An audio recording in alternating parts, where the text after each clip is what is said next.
All right, so the last time we said that if you wanted to do step size control, which is to say that we adjust the step size so that the local truncation error is less than some critical user supply threshold, then one way to do this is to look at the difference between two methods, it's like which differ by order 1.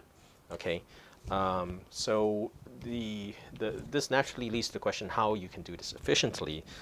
And in the context of Runge-Kutta methods, it's like that led to the development of what are called Runge-Kutta-Fehlberg methods.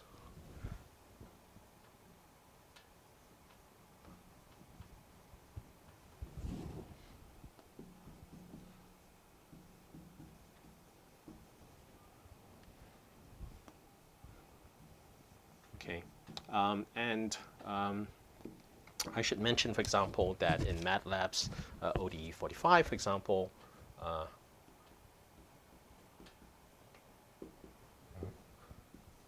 which is an example of a method which has the ability to do adaptive step sizing.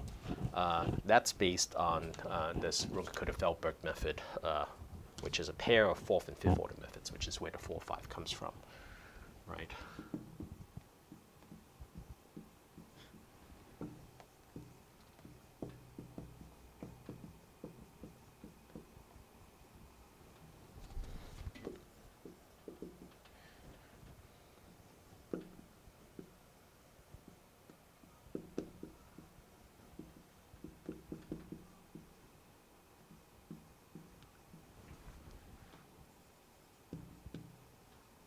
Okay, so so as the name implies, Runge-Kutta-Fehlberg methods are at its heart Runge-Kutta methods, right? And so previously we saw that one way of describing Runge-Kutta methods is in terms of a butcher tableau, okay, right? So we want to sort of express this in terms of a butcher tableau.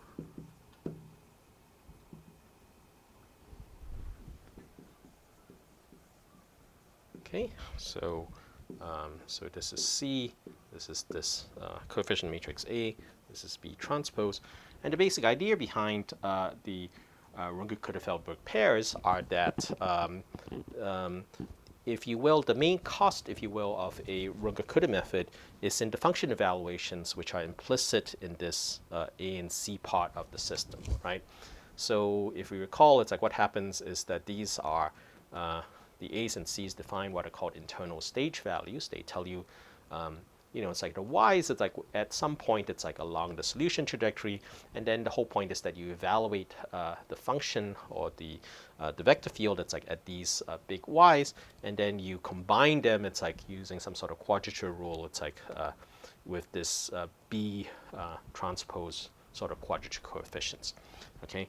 So, so what's happening, if you will, it's like in these Runge-Kutta-Fehlberg pairs, is that the A's and C's, it's like in the two methods are the same, and the only difference is in the B term. Okay, so there's a B and there's a B bar here. It's like, and these are the slightly different methods.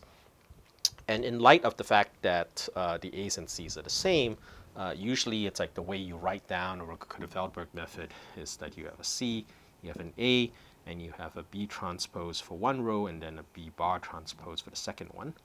And it's the difference, it's like of the two quadrature rules, which then gives you this error estimate. It's like for, you know, it's like the local error basically, right?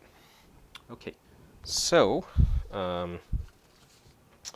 right. So again, it's like, you know, having the A's and C's is like be the same means that you can compute all the yi's, which are the internal stage values, and all the function evaluations associated with that. Those are the parts of the Runge-Kutta method which are the most expensive. And then this B and B bar term, it's like just involves a weighted combination of the function values, it's like at the internal stages. So that's a relatively cheap operation. So doing, you know, it's like one weighted sum, it's like, and then doing a second weighted sum is relatively cheap. And then in practice, of course, is that what you really do is that you take just the difference of the B and B bar, it's like coefficients. When you're doing the second, it's like weighted sum, because that would then directly give you the error term. Okay, so with that in mind, we can write down, it's like the budget tableau. It's like for what is called an embedded Runge-Kutta method. So these are what are called embedded Runge-Kutta methods.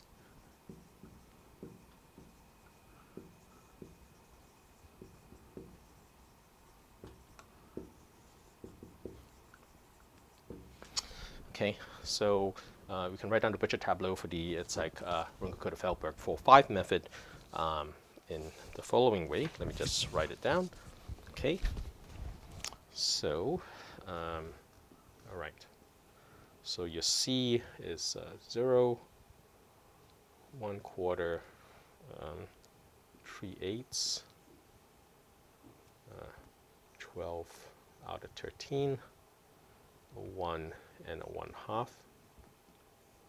Okay, and it's a explicit method, right? So so what happens with explicit Runge-Kutta methods is that this A matrix is strictly lower triangular, okay? All right, and you can convince yourself that because of the fact that it's strictly lower triangular, you don't have to solve the equations. It's like you can actually just sort of evaluate it row by row in order to compute, it's like the internal stage values.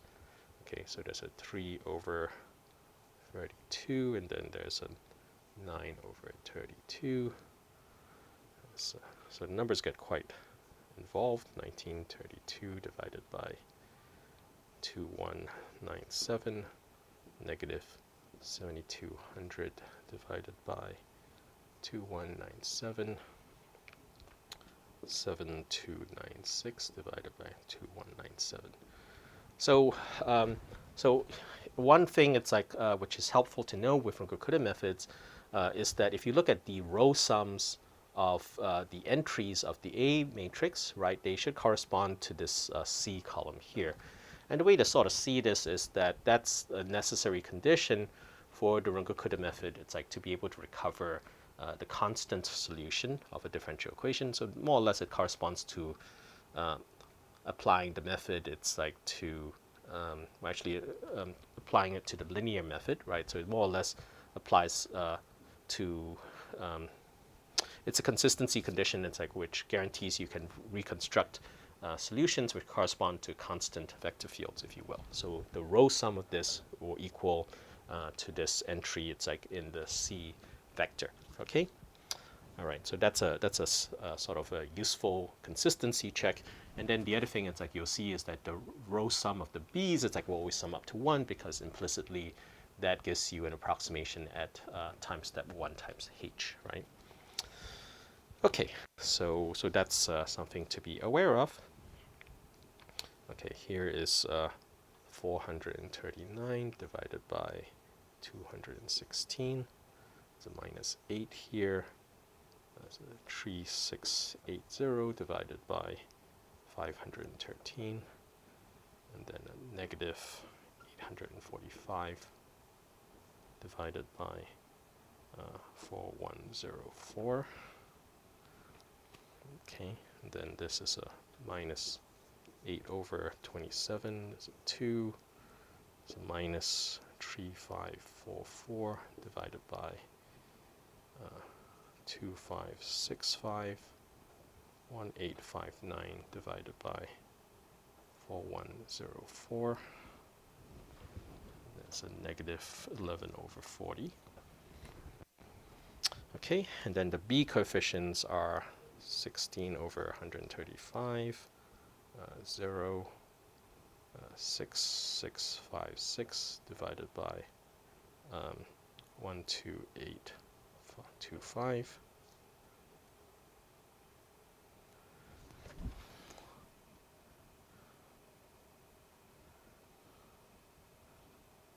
Okay, this is 28561 divided by, okay, wait, let me see.